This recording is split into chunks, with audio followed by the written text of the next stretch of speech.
صلو علیہ وسلم تسلیما صلاۃ یا سیدی یا وعلی آلک و اصحابک یا سیدی یا صلاۃ و سلام علیک یا نبی اللہ وعلی آلک یا نور من نور اللہ۔ تو بالکل آپ نے دھیان نہیں رکھنا کہ بہت لمبا خطاب، مختصر گفتگو ہے، چند منٹ میں نے گفتگو کرنی ہے، جس طرح روزانہ درس ہوتا تھا۔ اگلی نشست انشاءاللہ بعد میں ہوگی۔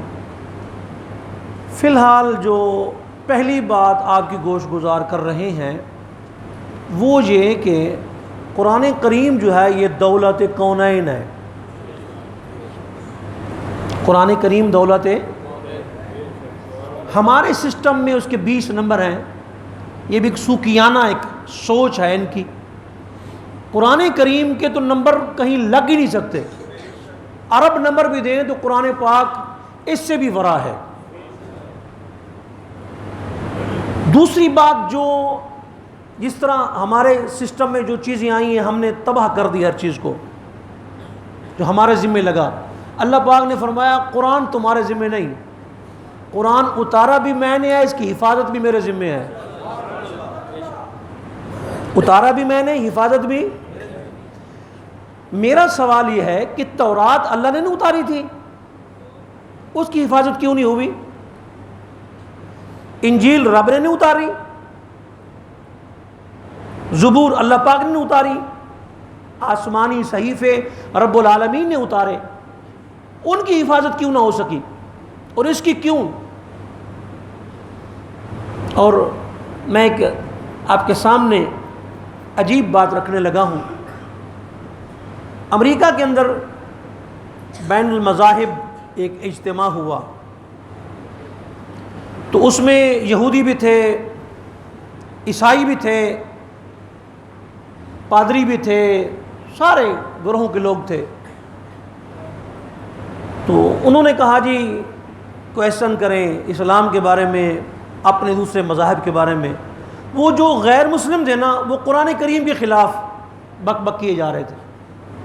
قرآن میں یہ ہے، قرآن میں یہ ہے، قرآن میں یہ ہے، قرآن میں تبدیلی ہو گئی ہے، فلان ہو گیا ہے۔ ایک گروہ ہمارے اندر بھی ہے جو کہتا ہے قرآن مکمل نہیں ہے۔ مومن کیسے ہو سکتا ہے؟ حفاظت اللہ کرے، قرآن مکمل نہ ہو، تو حیا کرو بھائی، یہ کیا بات ہے بھائی؟ اور ایک گروہ اور بھی ہے، ایک گروہ اور بھی بتا دوں میں۔ آج کی رات شب نزول قرآن پاک کی رات ہر جگہ منائی جا رہی ہے۔ کیا قرآن ہر سال اترتا ہے؟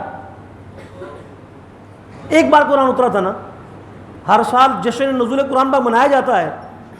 تو سرکار اگر کی آمد ہو جائے تو پھر، اور محدثین کرام فرماتے ہیں 3 وجہ سے شب قدر سے شب میلاد افضل ہے۔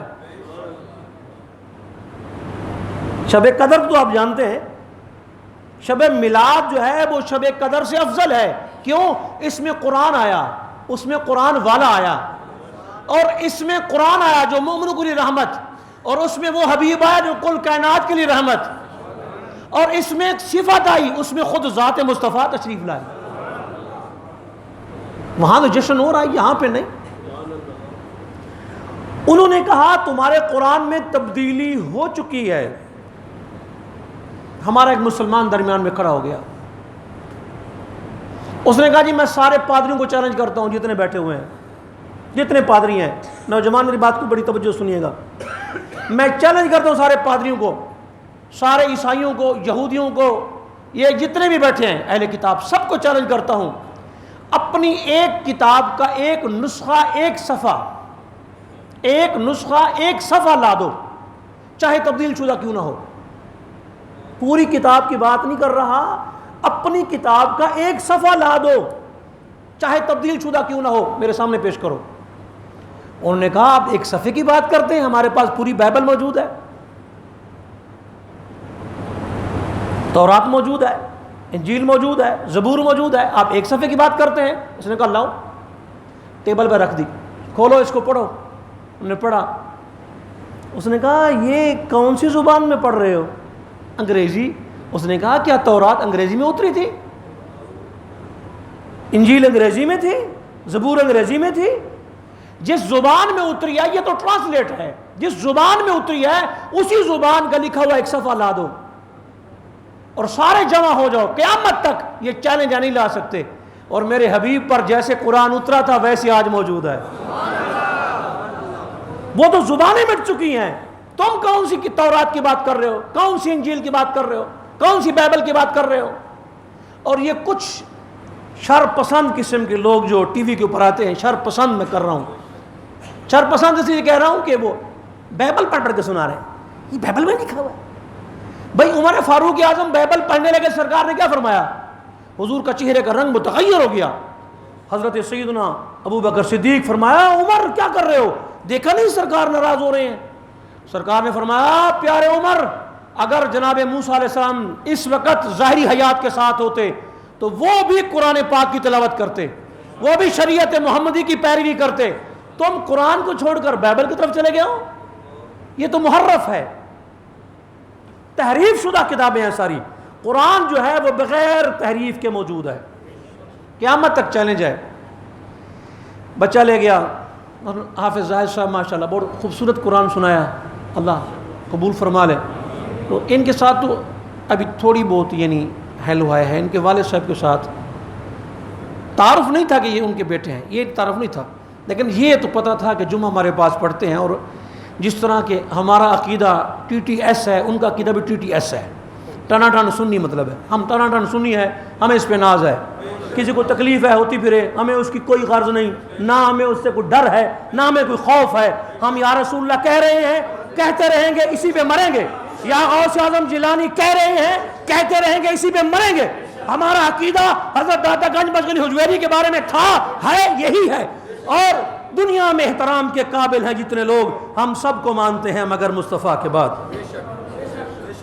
سلطان محمود غزنوی رحمہ اللہ، اس نے کہا میں پتہ کروں افضل عمل کون سا ہے۔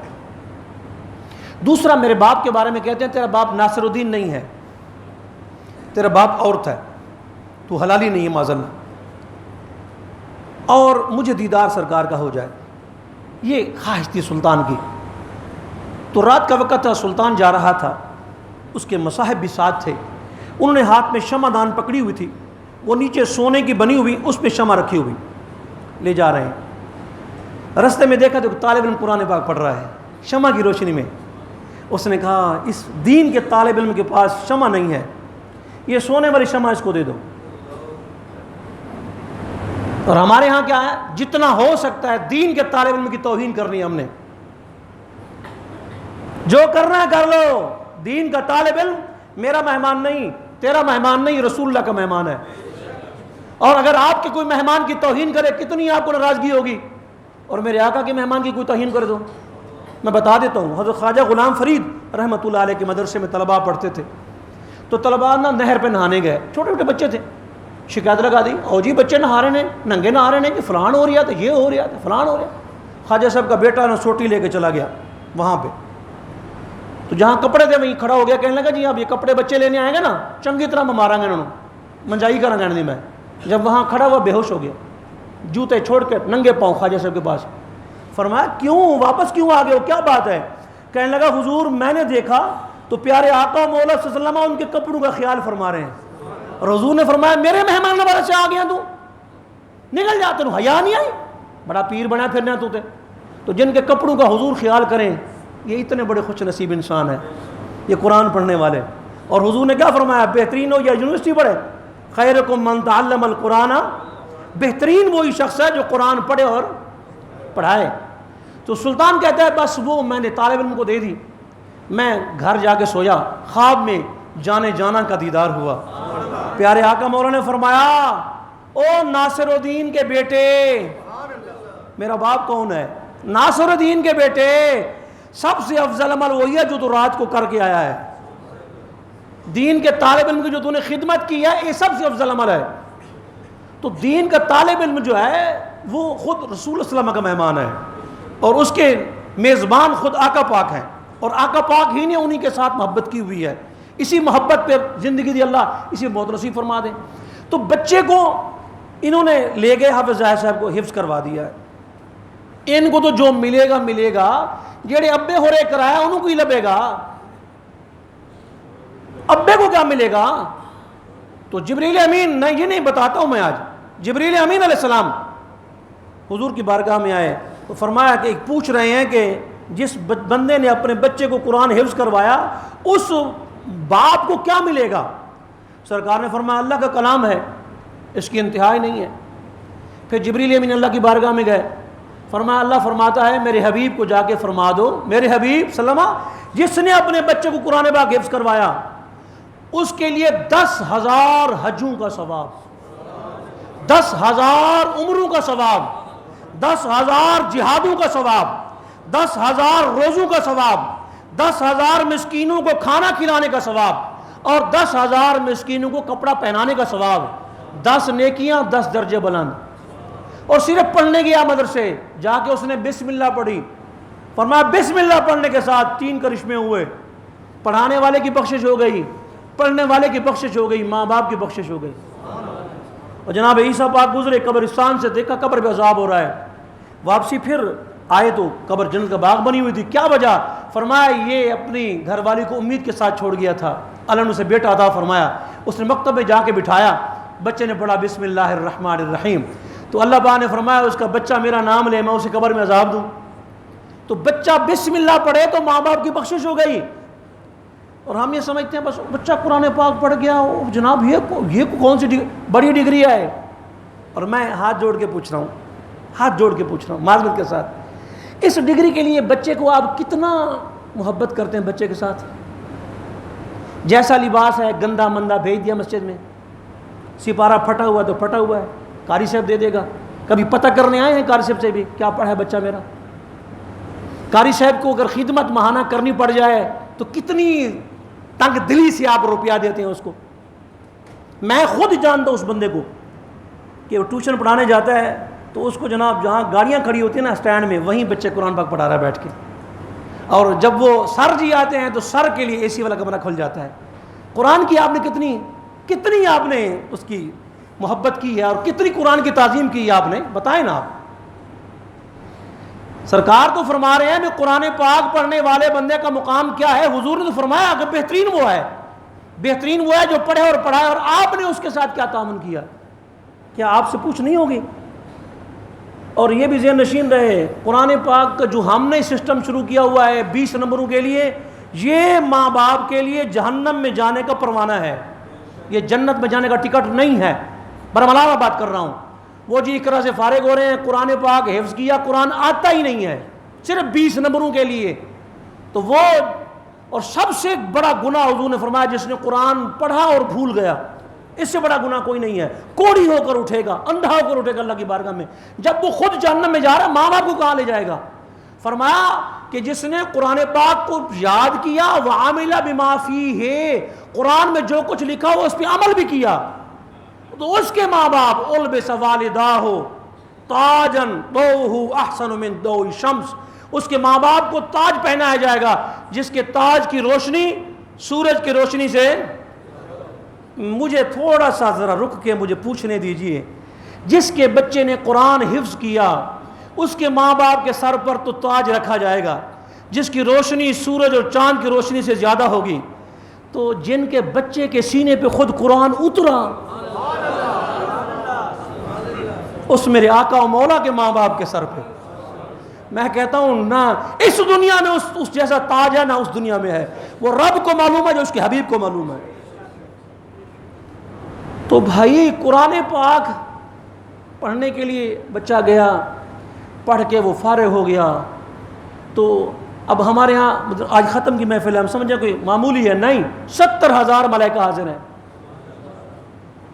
70,000 ملائکہ حاضر ہیں، اور شاید آپ سمجھیں قرآن پاک میرے آقا فرماتے صرف ایک آیت کافی ہے، پوری امت کو پوری دنیا کو ایک آیت کافی ہے، بس ایک آیت عمل کر لیں ان کے سارے مسئلے حل ہو جائیں گے، صرف ایک آیت، پورے قرآن سے ایک آیت صرف۔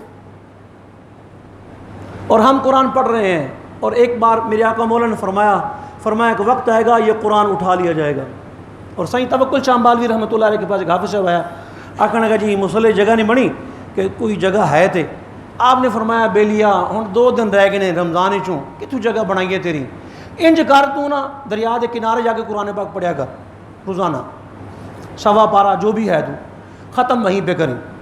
وہ حافظ صاحب چلے تو گئے، تشریف لے گئے، لیکن ہر روز خیال آئے کہ وہ کپڑے تے مٹھائیاں تے وہ ہار تے وہ لفافے موٹے وہ کتوں لبن گئے، سوچ میں پڑھتا گیا 27 کی جب رات آئی نا اس نے سلام پھیرا تو دائیں طرف پیسوں کے انبار لگے ہوئے، اس نے وہ اٹھایا رومال کندھے پہ لے جا کر سائیں صاحب کی بارگاہ میں گیا، حضور میرا قرآن پاک ختم ہو گیا۔ سائیں صاحب رو پڑے، حضور کیا ہوا؟ آپ نے فرمایا اے کملیا تو نے پیسے کی نیت کی تھی، اگر تو ملاقات اللہ کی ملاقات کی نیت کرتا تو ختم قرآن کی رات تو اللہ کی ملاقات کی رات تھی۔ یہ تو جس نے حفظ کیا، جس کا عقل کام کیا، یہ ہمارے بزرگ تھے وڈے میاں درس گئے کبھی حافظ صاحب؟ ہاں جی وڈے میاں درس گئے ہوں حافظ صاحب تو پوچھ رہے ہیں؟ ہاں گئے ہیں۔ وڈے میاں درس جو ہے یہ ہاں وہ پرلی طرف جو ہے اس کو رام گڑھ کہتے ہیں، اب اس کا نام مجاہد آباد رکھا ہے انہوں نے۔ یہ شالمار ہسپتال ہے، تھوڑا آگے جائیں لکڑی وہ ٹال اس ہاتھ پہ آتا ہے، اس ٹال کو کراس کریں اندر جائیں تو وڈے میاں درس میاں اسماعیل صاحب رحمہ اللہ، حافظ محمد اسماعیل صاحب، ان کے پاس ایک بندہ آیا کہ میری شادی ہوئی ہے تو میری بیوی جڑی نا وہ حافظہ ہے تو میں ہوں حافظ کوئی نہیں، بوڑھی نے کیا ہے جب تک قرآن حفظ نہیں نہ ہونا تیری میری ملاقات نہیں، کرے جا تو۔ او بڑا پریشان، بیوی کی شرط بھی دیکھو نا، دین بھی دیکھو نا یار۔ 1 رات 2 راتیں کتنی راتیں گزر گئیں، اس نے کہا اب کیا کیا جائے بھائی، کیا طریقہ کار ہے؟ اس نے کہا حفظ کرو۔ ایک جگہ گیا، انہوں نے کہا جی بس 2.5 سال لگ جان گے، ایک نے کیا ہے چلو 2 سال کرا دیاں گے۔ وڈے میاں سرکار گیا، آپ نے فرمایا پترا کوشش کریں گا تو سال وچ حفظ ہو جائے گا تیرا۔ وہ آکھن لگا جی میں شادی کر کے آیا، بیوی اتھے بیٹھی ہے، لاڑا ادھر پھردا پیا ہے، لاڑی اتھے بیٹھی ہے، میں تے رول گیا، رون لگ پیا۔ آپ نے فرمایا پھر اینج کر سویرے دی نماز ساڈے کول پڑھ، سجے پاسے کھلو جاویں۔ انہیں فجر نماز پڑھی، سجے پاسے کھلو گیا، آپ نے نماز کا سلام پھیرا، جو دائیں طرف تھے سارے حافظ بنے گئے، دوسری طرف سلام پھیرا سارے ناظرے پڑے گئے۔ تو اگر میاں صاحب دی نگاہ اتنا ہے تو جنہ پیچھے سرکار پیچھے نماز پڑھی ہونی ہے، تو تھوڑا جیا سوچو نا۔ اور قرآن پاک جو ہے، قرآن پاک ہمارے پاس موجود ہے، اللہ کی نعمت ہے، اور دنیا کی کوئی طاقت اس کو بدل نہیں سکتی۔ لکھنے والے کون ہیں؟ حضور کے صحابہ، 411 قرآن لکھا ہے، اور آیت الکرسی امیر معاویہ پاک لکھی ہے، کاتبین وحی صحابہ، دین صحابہ لے کے آئے، آئی صحابہ کے خلاف پھر کون سا دین رہ جائے گا؟ صحابہ خود دین ہیں، صحابہ خود دین ہیں۔ تو بھائی نبی پاک اسلام نے پھر فرمایا، تو وہ جو یہ جو رات ہوتی ہے 70,000 ملائکہ آتے ہیں اور دعا پہ آمین کہتے ہیں، جو فرشتے جو دعا کرتے ہیں ان دعا پہ کیا کہتے ہیں؟ آمین کہتے ہیں۔ اب سنیے کہ میرے آقا مولا نے فرمایا قیامت کے قریب یہ قرآن پاک کا علم اٹھا لیا جائے گا، اور آپ کے علم میں بھی نہیں ہے، صرف آپ کو انگریز نے پڑھا دیا ہے۔ وہ کیا جی؟ علم حاصل کرنا فرض ہے۔ مجھے کوئی بندہ بتائے کون سا علم حاصل کرنا فرض ہے؟ دین کا علم کرنا فرض ہے، جو آپ کو آتا نہیں ہے۔ بی اے کی ہوئی ہے، ایف اے کی ہوئی ہے، فلاں کی ہوئی ہے، ساری ڈگریاں ہیں، وہ نہیں آتا۔ اگر آپ نے تجربہ کرنا ہو نا، کبھی شادی بیاہ میں جا کے دولہا صاحب جب کلمہ پڑھتے ہیں سن لینا کلمہ کتنا اس کو آتا ہے، اس کو کلمہ کتنا آتا ہے۔ میں خود ایک شادی پہ گیا نا جی، تو اس کو میں نے کہا کہ آپ نا جی وہ 6 کلمے سنا دیں اور ایمان مفصل مجمل سنا دیں۔ تو میرا منہ دیکھنے لگا، کہتا ہے جی مجھے تو نہیں آتے۔ یہ میرا بچہ چھوٹا حامد رضا چھوٹا سا بیٹھا ہے، اس نے کھڑے ہو کے 6 کلمے کٹھے سنا دیے، کٹھے سنا دیے، شپارے نال ہی، شپارہ بھی نال دے، 6 کلمے بھی نال دے، مفصل مجمل بھی نال۔ میں کہ ہوں بھائی کہتے میرے کو پہلا سن لو تہاڈی مہربانی۔ میں کہ اچھا جی تو پہلا سنا دو۔ یعنی دین کی ہماری صورت حال یہ ہے، اور اس طرف دوسری طرف جو ہم جانے کو تیار ہیں۔ اور قرآن پاک کے اندر جو کچھ لکھا ہوا ہے یہ برحق ہے کہ نہیں؟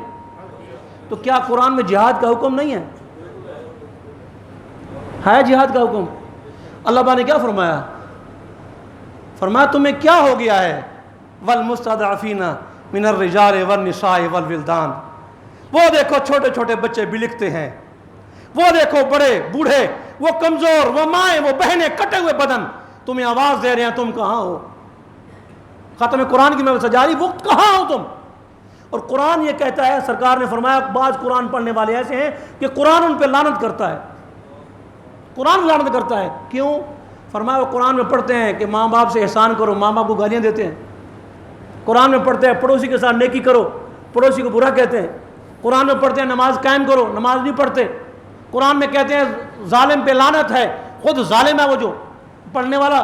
قرآن کہتا ہے سود خور جو ہے اللہ رسول سے جنگ کر رہا ہے، یہ جنگ میں مصروف ہے، ادھر کہتا ہے قرآن پڑھے جا رہا ہوں میں۔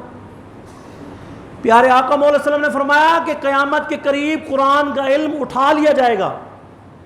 اب صحابہ کرام نے یا رسول اللہ ہم بھی قرآن پڑھتے ہیں، میں پڑھتا ہوں، میں قرآن پڑھتا ہوں، میں اپنے بچوں کو پڑھاؤں گا، میرے بچے بچوں کو پڑھائیں گے، وہ آگے بچوں کو پڑھائیں گے، وہ آگے بچوں کو پڑھائیں گے، کیسے قرآن کا علم ختم ہو جائے گا؟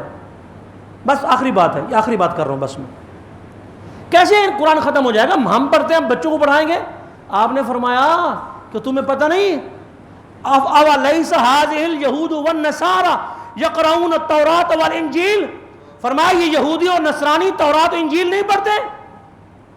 پڑھتے ہیں۔ فرمایا تمہیں طوطے کی طرح رٹنا ہوگا، مطلب قرآن کس لیے اترا ہے؟ دستوری زندگی بنانے کے لیے نا۔ تو قرآن کہاں چل رہا ہے مجھے بتائیں آپ؟ تھانے میں قرآن چلتا ہے؟ کچہری میں چلنے دیتے ہیں؟ پنچایت میں چلنے دیتے ہیں؟ ہماری اپنی رائے چلتی ہے جہاں بیٹھے ہوئے ہیں، قرآن کو نہیں چلنے دیتے۔ قرآن کا نظام آ گیا تو یہ سارا کچھ جتنا کو ملیا میٹ ہو جائے گا۔ قرآن کے نظام ہی نے ہمیں سب کو دینا ہے، اور قرآن کا نظام نظام عدل ہے، نظام عدل ہے۔ فرمایا کیا وہ اپنی کتابیں نہیں پڑھتے؟ یا رسول اللہ وہ کتابیں اپنی پڑھتے ہیں۔ تو فرمایا پھر فرمایا تو لا یعملون مما فیہ من شیء، اس میں جتنی بھی چیزیں ہیں پڑھتے ضرور ہیں لیکن ان پہ عمل نہیں کرتے۔ تو فرمایا مطلب یہ ہے کہ قرآن تم پڑھو گے عمل چھوڑ دو گے، علم ایسے اٹھ جائے گا۔ قرآن تو رٹا جانے، 2 سپارے اور پڑھ لو، 4 اور پڑھ لو، 2 ختم میں نے کر لیے، 5 کر لیے، گنتی ہو گئی، فلان ہو گئی، یہ ہو گئی، لیکن اس کے ساتھ عمل کتنا ہے؟ عمل یہ ہے کہ امام حسین قرآن پڑھتے کربلا پہنچے، سر انور کو جب شہید کر دیا گیا نیزے کے اوپر، تو امام حسین پڑھتے جا رہے ہیں، پڑھا حسین کے سر نے قرآن نیزے پر، یزید سوچ رہا تھا کہ پھر کٹا کیا ہے۔ اور حضرت مولا مرتضیٰ مشکل کشا ایک رکعت میں قدم رکھتے، دوسری میں جانے تک قرآن پاک ختم ہو جاتا تھا۔ عثمان غنی پاک اللہ اکبر کہتے، قرآن پاک شروع کرتے، پہلی رکعت میں والناس کر کے رکوع کرتے۔ یہ قرآن ہے۔ اور قرآن پاک اگر آپ کے پاس ہے تو کون سی طاقت ہے جو دنیا کے مقابلہ کر جائے آپ کا؟ اور اقبال کہتا ہے وہ معزز تھے زمانے میں مسلمان ہو کر، ہم خوار ہوئے تارک قرآن ہو کر۔ تو میں نے شروع میں ایک بات کی تھی دولت کونین والی، ایک شخص تھا اس کی اولاد نہیں تھی، اس کو اللہ نے بیٹی عطا کر دی۔ جب بیٹی اس کو ملی اس نے خوشی میں کہا کہ میں اس کو دولت کونین دوں گا، اگر نہ دے سکا میری بیوی کو 3 طلاقیں۔ بس وہ خوشی میں تھا، وہ بیٹی بڑی ہو گئی، جوان ہو گئی، مسئلہ پوچھا، انہوں نے کہا طلاق ہو جائے گی۔ دولت کونین دونوں جہان کی دولت تو کیسے دے سکتا ہے تو؟ امام محمد شیبانی کے پاس گیا۔ امام محمد شیبانی پتہ ہے کون ہے؟ امام حنیفہ کے شاگرد ہیں، اور اتنے خوبصورت تھے، اتنا خوبصورت تھے، گلیوں سے گزرتے لوگ دیکھ کے مسلمان ہو جاتے تھے۔ کیوں؟ وہ کہتے امتی محمد ایڈا سونا تو نبی کیڈا سونا ہو سی، ایڈے سونے سن۔ تو امام صاحب نے فرمایا تم قرآن پاک یاد کر کے آؤ پھر میرے پاس پڑھنے آنا۔ امام شیبانی نے فرمایا ٹھیک ہے، ہفتے کے بعد تشریف لے آئے۔ میں نے کہا حفظ کرو حضور، میں یاد کر کے آ گیا ہوں پورا قرآن 1 ہفتے میں۔ اور اعلیٰ حضرت رحمۃ اللہ تعالیٰ علیہ نے تو چند گھنٹوں میں مغرب تا عشاء سپارہ یاد کرتے اعلیٰ حضرت اور مصلی میں سنا دیتے تھے، بس اتنا ٹائم، مغرب تا عشاء، باقاعدہ کلاس میں نہیں بیٹھے، اور اتنا قرآن پاک پکا تھا کہ سبحان اللہ، اعلیٰ حضرت سبحان اللہ۔ امام محمد شیبانی پاک نے فرمایا جاؤ تمہاری بیوی کو طلاق نہیں ہوگی۔ کیوں؟ فرمایا جا کے اپنی بیٹی کو جہیز کے اندر قرآن پاک دے دو، یہ دولت کونین ہے، یہ دولت ہے۔ تو دولت کونین اگر بچے آپ کے نے حاصل کی ہے، آپ کتنی بار مولوی صاحب کے پاس چل کے آئے ہیں، گھر سے نہ وہ نمک پارے لے کے دے دی، باپ مان رہے ہیں کلاس سے جا کے، کتنا آپ نے احترام کیا قرآن پاک کا؟ بھائی دولت کونین ہے۔ اور میں پیارے نبی کا ایک جملہ کہہ کے اپنی بات کو ختم کرتا ہوں۔ سرکار نے فرمایا کہ جس نے قرآن پاک کو یاد کیا فَكَأَنَّمَا أَدْرَجَ النُّبُوَّةَ بَيْنَ جَنبَيْهِ غَيْرَ أَنَّهُ لَا يُوحَىٰ إِلَيْهِ، اللہ تعالیٰ نبوت کا سارا فیضان اس کے سینے میں رکھ دیتا ہے، اس پر وحی نہیں ہوتی باقی سارا فیضان اس کے پاس موجود ہے، نبوت کا سارا فیضان جس کے پاس ہو، اتنی بڑی دولت ہو، پھر اس کی قدر نہ کرے، اور کیا قرآن پاک کو حفظ کر لیا بس فارغ ہو گئے؟ فرمایا نہ، رات کو تلاوت کرے، تہجد میں تلاوت کرے، تو اپنے بچوں کو حافظ بھی بنائیں، بعمل بھی بنائیں۔ تو میں نے نا ایک یہ رحمان سینٹر میں ایک دوست رہتے ہیں، بابا جی ہیں، وہ جب پیدا ہوئے تھے محدث اعظم پاکستان مولانا سردار احمد کی گودی کے اندر وہ آئے تھے، انہوں نے ہی ان کا نام ہی رکھا تھا۔ انہوں نے کہا، مجھے کہنے لگے جی بچہ یہاں، یا رسول اللہ کہتے ہو، بچہ کہاں پڑھتا ہے؟ کون سا یا رسول اللہ کہتے ہو؟ بتاؤ نا ہمیں، بچہ کہاں پڑھ رہا ہے آپ کا؟ گمراہوں کی بات پڑھ رہا ہے، جو یا رسول اللہ کو شرک کہتے ہیں، جو داتا صاحب کو شرک کہتے ہیں، ان کے بعد بچہ پڑھ رہا ہے آپ کا۔ اس نے کہا مجھے، انہوں نے کہا جی بچہ پڑھوانا ہے تو ہمارے پاس اقرا میں بھیج دیں۔ الحمدللہ اہل سنت و جماعت کا بہترین ادارہ ہے کنز الایمان، کنز الایمان سکول سسٹم اہل سنت کا بہترین ادارہ ہے۔ آپ اس کے اندر دارالمدینہ دعوت اسلامی کے تحت چل رہا ہے، وہ اہل سنت جماعت کے جتنے ادارے چل رہے ہیں انہیں بچوں کو ڈالو۔ کہتے ہیں میں نے اپنے بچے کو نا ایک مدرسے ڈال دیا، تو کہتے ہیں مجھے انہوں نے کہا کہ اپنے بچوں کو حافظ نہیں بنایا۔ میں نے کہا جی میں نے اپنے بچے کو عاشق بنانا ہے، حافظ نہیں بنانا۔ تو بچہ حافظ نہیں عاشق ہونا چاہیے، عاشق ہوگا تو پھر قرآن پاک اس کا حفظ بھی ہو جائے گا، یہ دنیا اور آخرت کی ساری منزلیں آسان بھی ہو جائیں گی۔ اللہ پاک ہمارے اس سفر کو آسان فرمائے۔ وما علیہ الا البلاغ۔